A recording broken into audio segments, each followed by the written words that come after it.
Hi, I just wanted to come back on here and go over with you a couple more dreams that I've had. Actually, 3 more dreams that I've had, and I just haven't had time to go make a video until now. Anyway, on around March 14, 2014, in this dream, I dreamt that I was at an airport and I was in front of a line waiting to board an airplane when a man who is one of the airport staff at the counter to my right in the dream announced to everyone that was waiting that something just happened and there's been a change of plan. I don't exactly remember what he said, but it was something like that. And then he pointed to a large circular area that had been blocked off with red rope.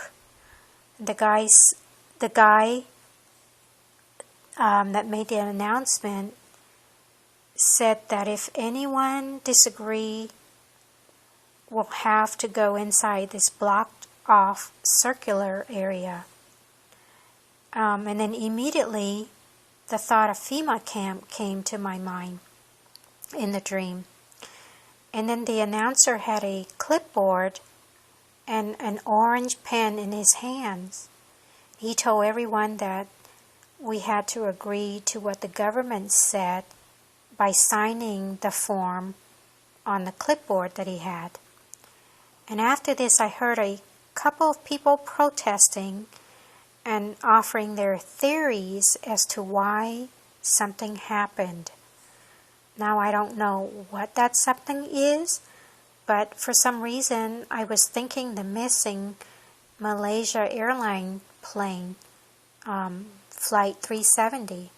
I was thinking that in the dream when everybody was, coming up with all these different theories as to why something happened.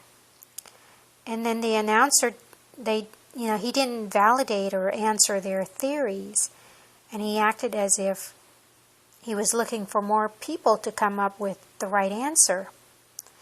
Then I saw myself get up on a table, and I started yelling out loud to the announcer that we are all being deceived.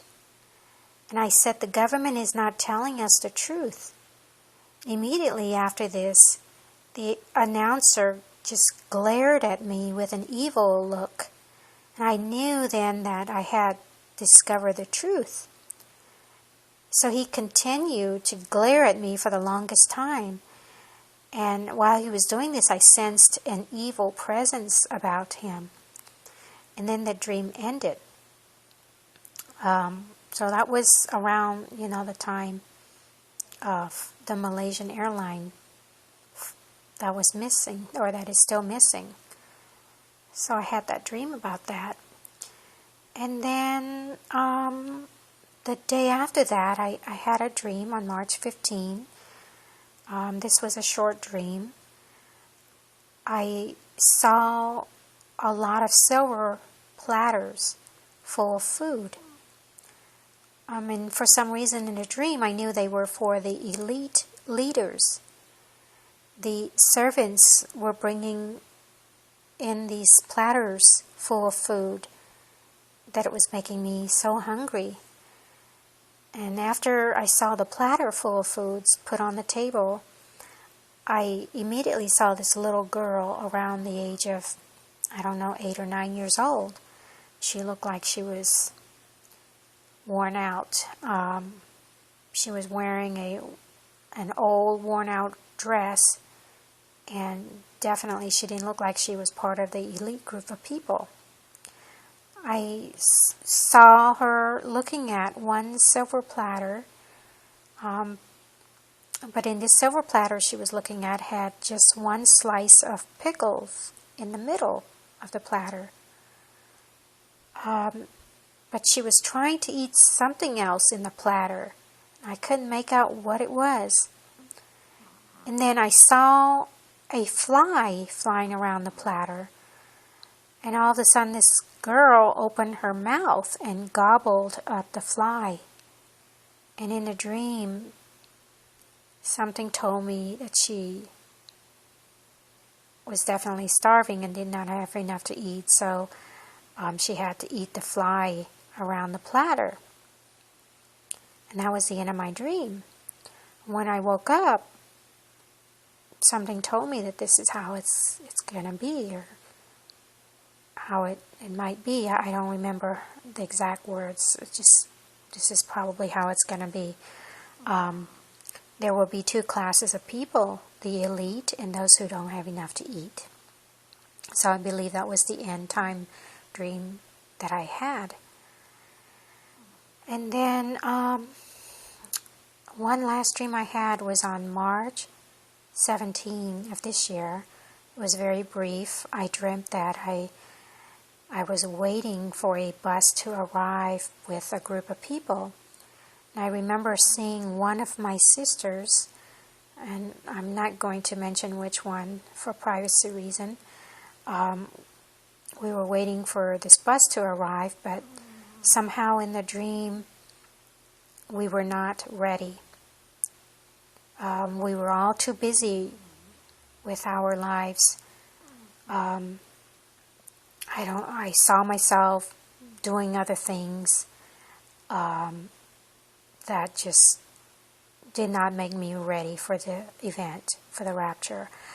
I saw myself flushing a bunch of sliced carrots down the toilet, and then they got stuck. I don't know what that has to do with it, but I believe, I don't know.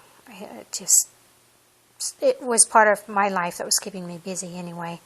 I just bought some carrot slicers or chopper or whatever it was, and online and in real life, and I was so busy with all of my orderings and stuff that I saw this sliced carrot stuck in the toilet. So I think it was telling me that I was just too busy with my life, with my material things in this world. And then back into the dream, the bus arrived and we missed it just by a couple of minutes. And then I saw my mother come to visit us, and I thought maybe she could give us a ride and we could try to catch the bus. But the bus had already left, and we didn't know where the next bus stop would be. So we didn't know, where we would stop, where the next bus would stop, and how we could catch up to that bus. So that was the end of my dream. And when I woke up, I was just scared that we had missed the bus. Maybe God is trying to tell me and my sisters that we're just too into this world, too busy with our lives, that we're not giving enough time for Him, and we're not being prepared. We need to get prepared for the rapture. Just like the Bible says in Luke 21:36, it says to watch ye therefore and pray always, that ye may be accounted worthy to escape all these things that shall come to pass, and to stand before the Son of Man. So we are to watch always and to pray. And so I guess in my dream I was just too busy with my life. Anyway, I hope this is a warning for some of you all out there as well. Thank you again for listening to this message.